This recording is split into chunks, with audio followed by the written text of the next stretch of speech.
The only thing that I can say to start this video is ooh-wee.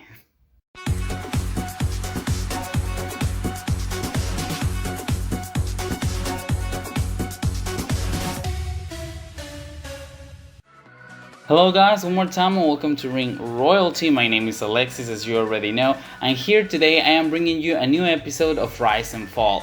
This time around I didn't ask you on a poll which diva you wanted to see just because, and I just said diva, I feel like after her performance at the Royal Rumble 2022, it is well deserved that this episode is dedicated to Maryse. I've seen many different comments and a lot of people don't really remember how good Maryse was during her WWE run when she was an active wrestler. So I'm here to remind you of the French-Canadian goddess. Without anything left to say, it's time to see what were the ups and downs in Maryse's career.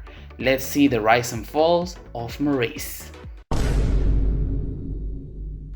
I hope I'm pronouncing this right, but Maryse Ouellette was a very famous Canadian model, but in 2006 she decided to enter the pro wrestling business, this beautiful business, and she was chosen as one of the 8 women to participate in the 2006 Diva Search contest for WWE. Even though she was the second eliminated that season, she would still get a contract for WWE's developmental territory OVW, later FCW, and would spend most of her time there as a manager. She had some singles and tag team matches, but the focus for her was to be a ballet. She was a ballet of many different wrestlers. During this time, she also made some random appearances on Smackdown, especially in vignettes, welcoming the season premiere of the show, but nothing really that relevant. She had these hot tub segments, kinda racy, you know, but whatever.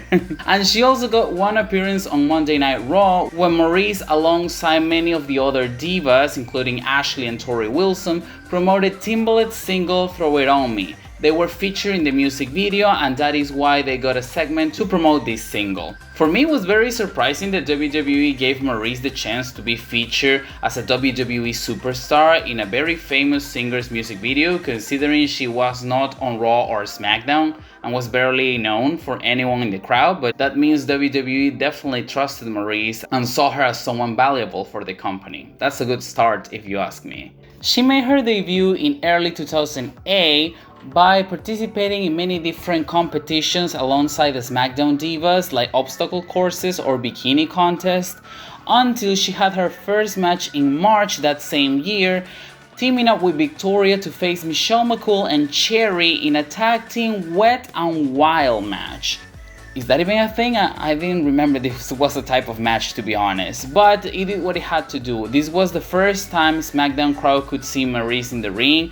The match is not structured to showcase a lot of in-ring abilities, it is more about sex appeal and charisma, and I think Maryse delivers so well for her first match. And it also was the starting point of her first feud in the company against Cherry. Now, you wanna know what was Maryse's first move on SmackDown? Stealing Cherry's brother and boyfriend, because she stole Deuce and Domino from her, establishing herself as a heel. She became the new manager for the male team and started a rivalry with Cherry full force. She lost her first match against Cherry despite Deuce and Domino's interference, but she would win the second bout, the rematch, just a week after. I think it was a pretty interesting way to introduce Maryse to the product. She was very lovely, very charismatic from the get-go, and I think going for Cherry instead of one of the big names in the division like Victoria or Michelle McCool was a nice way to introduce her to the WWE universe, so well done in that part. Her villainous persona definitely exuded confidence and charisma. Despite being a heel, a lot of people cheer for Maryse and she became very popular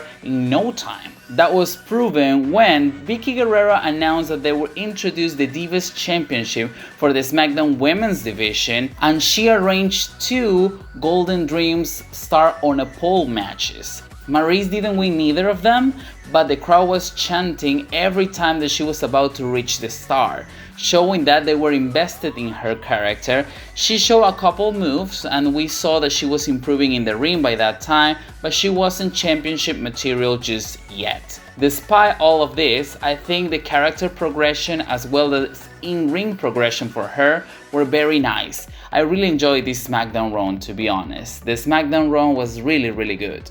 For a couple months, she participated in random singles and tag team matches against the babyfaces of the division. We're talking about Cherry, Maria, Brie Bella, and Michelle McCool, starting a feud with the last one, who was the Divas Champion at the time, in September. This was the first Divas Championship feud we got, and they gave us 3 one-on-one matches. The first one in ECW, it was a non-title match where Maryse defeated Michelle McCool in a very competitive match. I would say it was a great match, and being featured in ECW, it was like so random, but at the same time it gave them more time to develop a match just because the ECW roster was way smaller. So they definitely got more TV time than the one that they would have gotten on Smackdown. That's for sure. After this victory, Maryse earned herself a Divas Championship opportunity that came at the Unforgiven pay-per-view.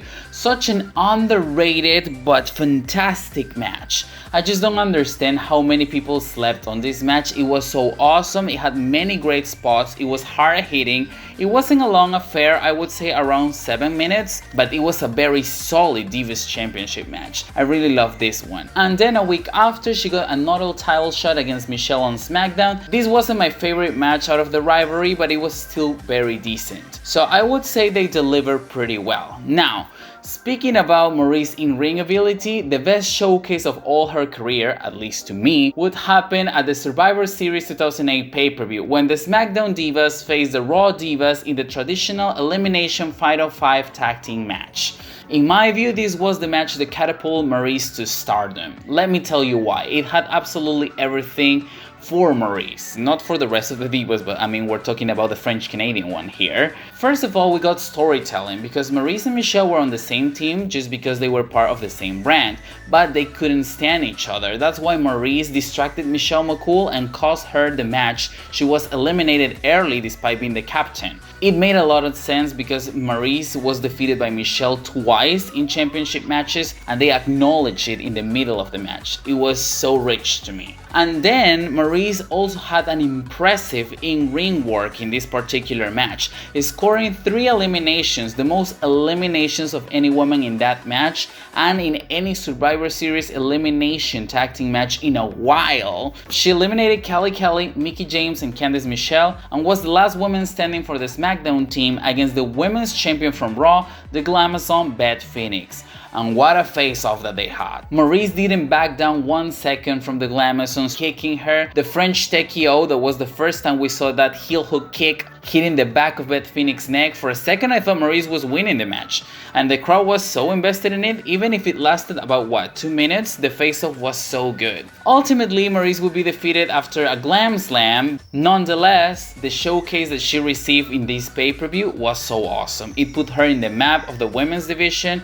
If somebody didn't know who Maryse was, I'm sure after this match they at least pay attention to the women's division on SmackDown to see what she was about to do. She slayed that match 100%. This is a prime example of a woman receiving the opportunity from WWE, taking it and running with it miles away, to prove that women, even in the Divas era with limited time, could go. After Survivor Series, she defeated Maria in a one-on-one #1 contenders match for the Divas Championship, securing herself another title shot at Michelle McCool's Divas Championship. The match would happen in the Christmas edition of SmackDown in 2008, and she surprisingly would defeat Michelle McCool with the French TKO again, such a good kick. That should have stayed as her finisher her whole career, but whatever, to become the Divas Champion for the first time. It was an amazing moment. I think a lot of people expected Maryse to win the title that night, but when it happened, it was still shocking in a very positive way. She was getting better every time that we saw her in the ring. It was a well-deserved victory, and I am so happy she's the second ever Divas Champion in history. This was the start of Maryse's stardom for sure. Unfortunately, she would suffer a knee injury in a house show against the Bella twins just 2 days after winning the championship. She dislocated her knee, therefore she was out of action for about 2 months.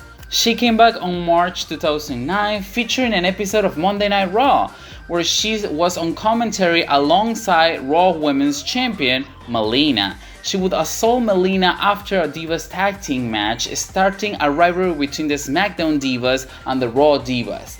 A week after this assault, she would face Melina on Raw in the first ever champion versus champion in the women's division. After pinning Melina to win this champion versus champion match, all the lumberjills around the ring got inside and they started to brawl. It created chaos and it started the build up to the battle royal that we will have at WrestleMania 25 between women from both brands. We'll talk about that later, so hold that thought.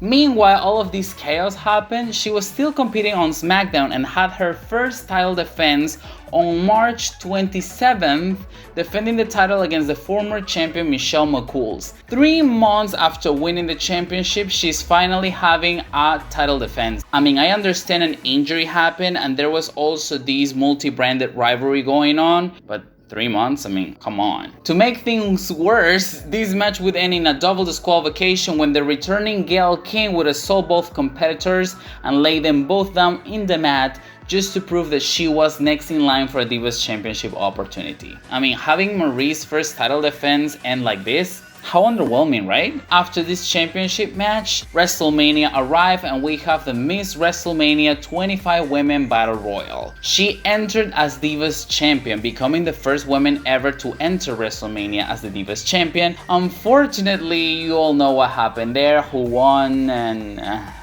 that thing that nobody wants to remember from the Divas era. No! God, please, no! No! And after fighting Gail King during that battle royal, she started officially a mini feud with her, having a couple of singles and tag team matches, losing to Gail in a non-title match. However, she defeated Gail after a French kiss in her second title defense ever, and then she was drafted to Monday Night Raw. Now, a couple of things I want to talk about before we move to her Raw run. First, the title reign wasn't as action-packed as we wanted, considering she was injured, and then the shitty booking that happened just because they wanted the Miss WrestleMania thing to feel special. I don't know why, because Santina won it in the end and it was a disrespectful thing to do for all the women on the roster. That really hurt Maryse's first title reign because she barely had the chance to defend the title, she never had a title defense in a pay-per-view, and let alone a long title defense. Most of them were under 6 minutes, so we will see how things go now on the red brand, right? Hopefully things get better. Her debut as a member of the Raw roster was in an 8-women tag team match, where her team lost and she would begin a rivalry with the winner of this match, Mickie James. The storyline here was pretty easy. Maryse was scared of Mickie James and didn't want to defend the title against her. It was clever, Maryse was a coward heel and Mickie James was already one of the most decorated women in the whole roster at the time, so it made a lot of sense. Maryse even lost a singles match against James the week after the tag team match, but for some reason that didn't earn her a title shot and we had a Divas Battle Royal to determine who would be Maryse's first challenger on Raw. Maryse cost Mickie James the match after spraying some hairspray, I think it was, on her eyes and giving Kelly the opportunity to challenge her for the Divas Championship. She defended the title against Kelly, but the first title match that they had ended in disqualification and the rematch happened 2 weeks later where Maryse would pin Kelly clean after a French kiss. It was nice, but I mean, it would have been better if it was someone else, I guess. Kelly was still quite green at that time, and I feel like Maryse did the best that she could do, but the match didn't feel as special as other title matches that she had. Eventually, after many shenanigans, Mickie James got her title shot at the Night of Champions 2009 pay-per-view, where she defeated Maryse to become the Divas Champion, ending her first title reign. The match wasn't amazing, I mean, it was pretty standard. I wouldn't say it was Maryse's best match, and it is so sad that she lost the championship on her first title defense in a pay-per-view. To sum up her first title reign, she was champion for 216 days, but only had 5 title defenses and 2 out of the 5 ended in disqualification, so you can tell me that this wasn't an underwhelming reign. It was very underwhelming. She literally won the title after her spectacular performance against Beth Phoenix at Survivor Series, and we never really got a match of that caliber while she was the champion. Probably the closest one was when she won the title on Smackdown against Michelle, but none of the title defenses was really that great. So I'm just wondering what happened. Was it the booking?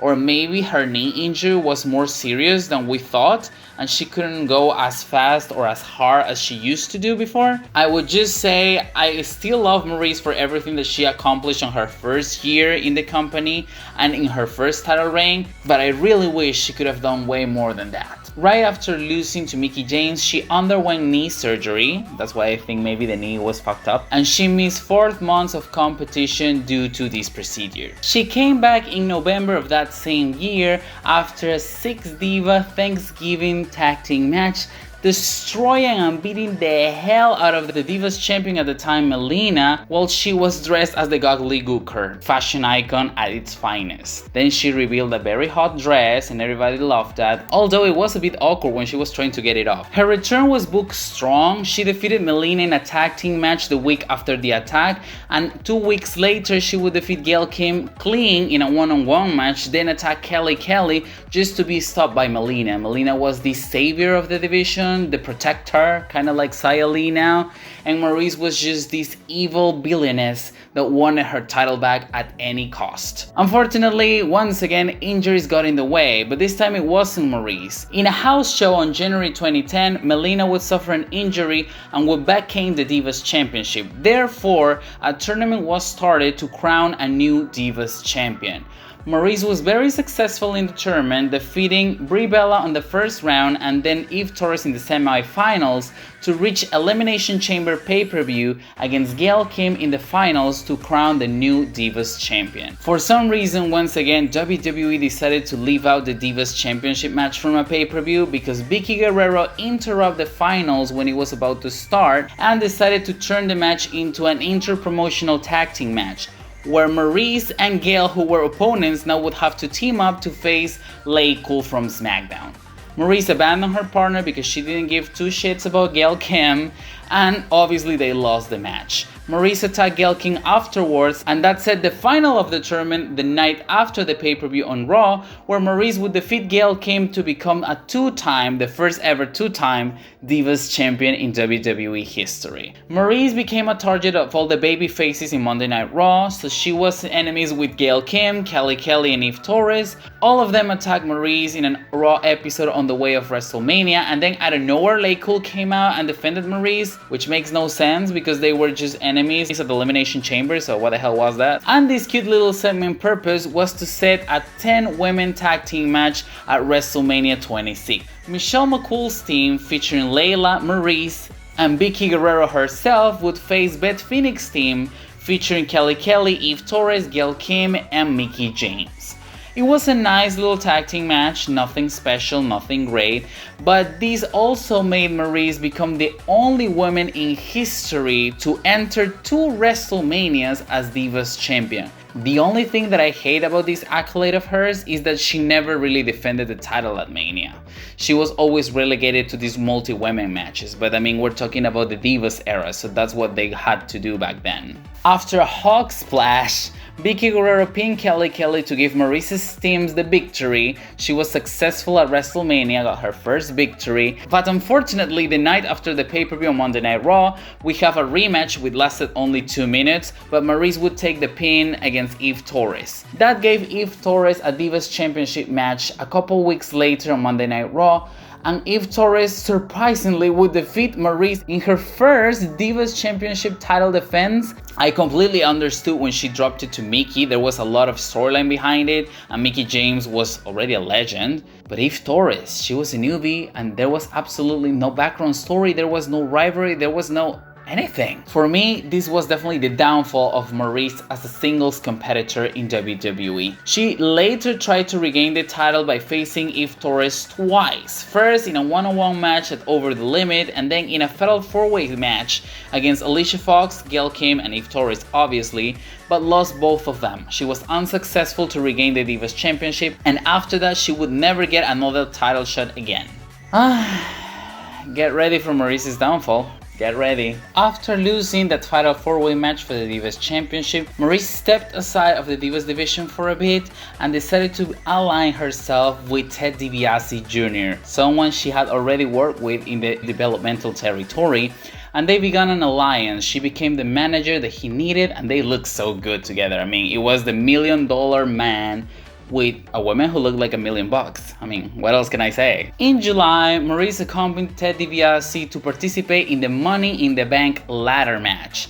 And at some point, all of the competitors were down. Maryse took the opportunity and climbed the ladder, trying to get the briefcase, becoming the first woman ever to be involved in a Money in the Bank ladder match. Amazing, right? Obviously, she wouldn't grab the briefcase because it wasn't allowed and John Morrison would take her out of the ring. However, it was still a very funny and cute moment for the Divas division. She continued her managerial role for about 4 months, having occasional mixed tag team matches alongside Ted Dibiase, but they were nothing important. There was not like a background storyline behind them anyways, and would appear in many different tag team matches or battle royals just to be a filler. She became basically a jobber in the Divas division back in the day. Suddenly, in September 2010, herself and Ted Dibiase got involved in a rivalry against Goldust, who wanted the $1 million championship. His Rocky Diva was Aksana, and after Goldust stole the $1 million championship, Maryse and Ted had to go down to NXT, where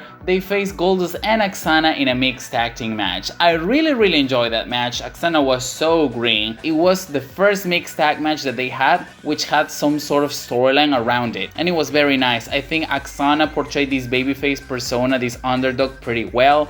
Goldust and Ted Dibiase did their part as well, and it was so awesome that the NXT crowd could see Maryse for the first time. I mean, why not? This would also set the tone because Maryse would become a regular part of NXT. And why did I say Maryse got heavily involved with NXT after this moment?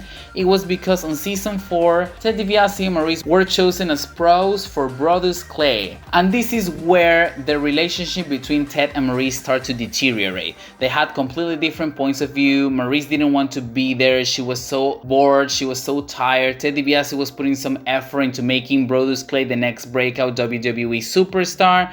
They started to get a lot of friction, and that was the downfall of this alliance. On January 2011, Brodus Clay demanded to trade his pros. He got rid of Ted and Maryse and got Alberto Del Rio as their replacement. However, Maryse would get an offer, and a very huge offer, I would say. She became the co-host with Matt Striker of the new season of NXT Redemption. It was so great to see Maryse doing something different, considering that she became a jobber in the Divas division after losing the championship. In that show, she was involved in various love angles with the likes of Joshi Tatsu, Lucky Cannon, and even Hornswoggle at one point, which gave us that amazing interaction between Maryse and AJ Lee backstage when AJ slapped Maryse with the flowers, the only interaction we got between those two queens. And this small NXT run would officially be the end of the partnership between Dibiase and Maryse.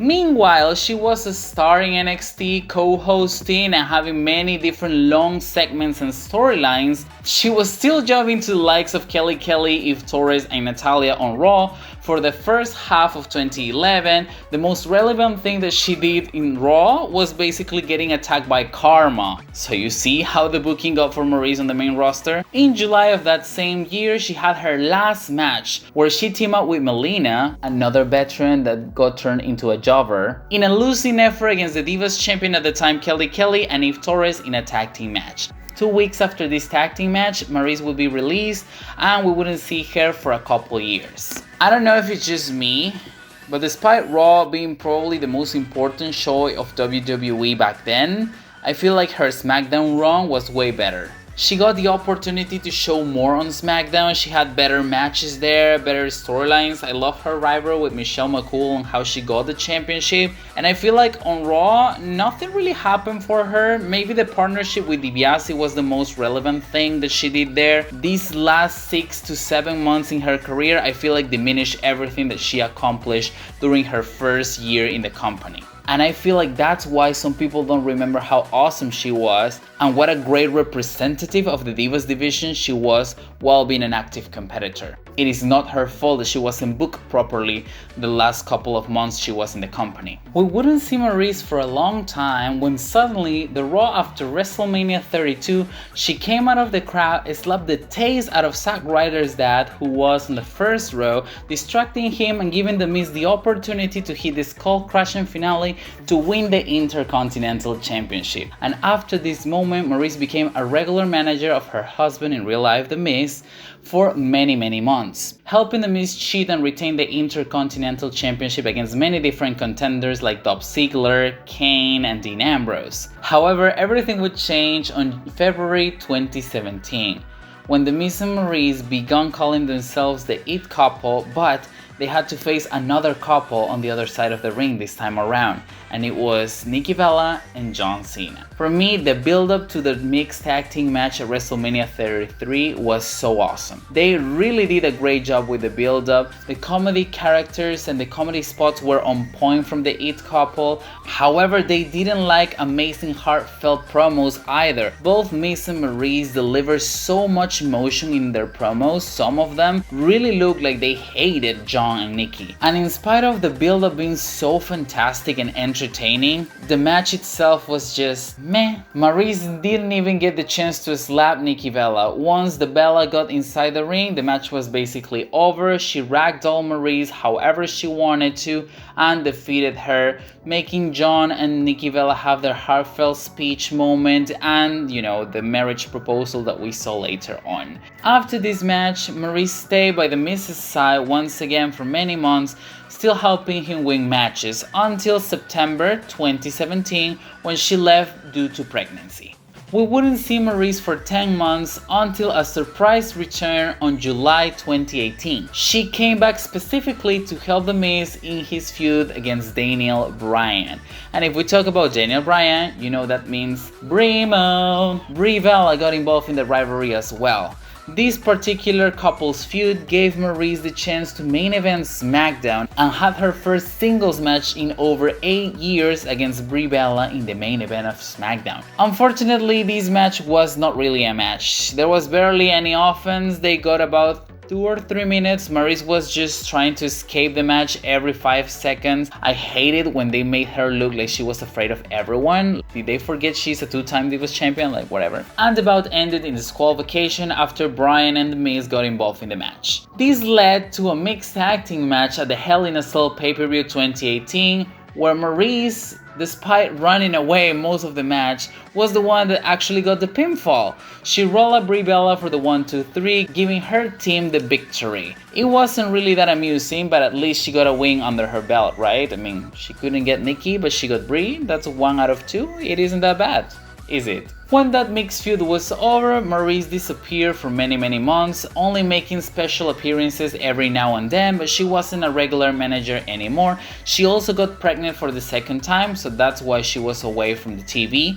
And the next really relevant return that she got was on November 2021. Last year, she came back surprisingly to help The Miz this time around against Edge. The Miz is a coward heel, so he needed some backup. And what better backup than your wife, right? Maryse really got physical with Edge, pushing him and slapping him a couple times. And when The Miz and Edge got their singles match at the Day 1 pay-per-view on January 2022, Maryse didn't even hesitate a second to hit Edge with her purse. The Miz couldn't get the win, but one thing that this attack did make was the Glamazon's return. Beth Phoenix returned to save her man, leading to a spear from Edge and the 1-2-3. Edge defeated The Miz, and I was a bit scared that this was just a one-night thing because Beth Phoenix hasn't even wrestled for a while. Luckily, it wasn't. This was the start of my favorite couples feud in WWE history. The It Couple against the Grit Couple. I was very surprised that most of the build-up and the focus was on the women. They even got promo packages, something that women never get when male superstars are involved in a rivalry. So kudos to Beth Phoenix and Maryse, making the women stand out, thank God. It was about damn time. Once again, the build-up portrayed Maryse being scared of the Glamazon. This time I understand why. The final battle of this rivalry happened just a couple weeks back at the Royal Rumble 2022 pay-per-view. This mixed tag team match, I was just scared that it would be like the past tag team matches that we have seen with The Miz and Maryse, Maryse having absolutely no offense and running away, but she finally got some offense and got inside the ring to wrestle for real, and I was losing my shit. Maryse finally remembered that she was a former 2-time Divas Champion, and she decided to remind everyone about that as well. An attack from the purse, a submission hold, and the most amazing spot, that top rope Hurricane Rana on Edge, a French kiss to Beth Phoenix. I was just so pleased with the performance Maryse had in this match. And we were talking about before how her best in-ring work happened at Survivor Series 2008, where she was the last member of the Smackdown team facing Beth Phoenix. Isn't it funny that now the first real match back that she has is against Beth Phoenix as well, over 10 years later? We should thank Beth for making Maryse step up every time they are together in the ring. Thank you, Glamazon.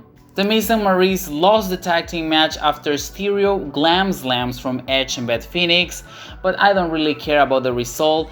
The match was a spectacular showcase for everyone inside it, and I am so proud of Maryse for finally wrestling and showing everyone that she can still go. That was a monumental moment for me, and I know we have talked about many downs throughout this video in her career, but for me, this last match that she had is definitely an up, and that's how I want to close, on a good note. So thank God for the Royal Rumble pay-per-view. I think Maryse redeemed herself with that performance for sure. Alright, so this was the rise and fall of the French-Canadian goddess Maryse. Let me know down in the comments what were your favorite moments in Maryse's career and what were your least favorites as well. Do you think she had more ups or downs during her WWE stay? For me, it is so awesome that Maryse could come back many different times because not many women have that opportunity, and the crowd always had a response, which is the most important thing. Whether they boo or cheer you, at least you're getting reactions. My name is Alexis, as you already know. Here is my Instagram if you want to contact me or anything. It would really help me a lot if you comment on the video and give your like. Also subscribe to the channel if you haven't already, and I will see you guys next time. Goodbye.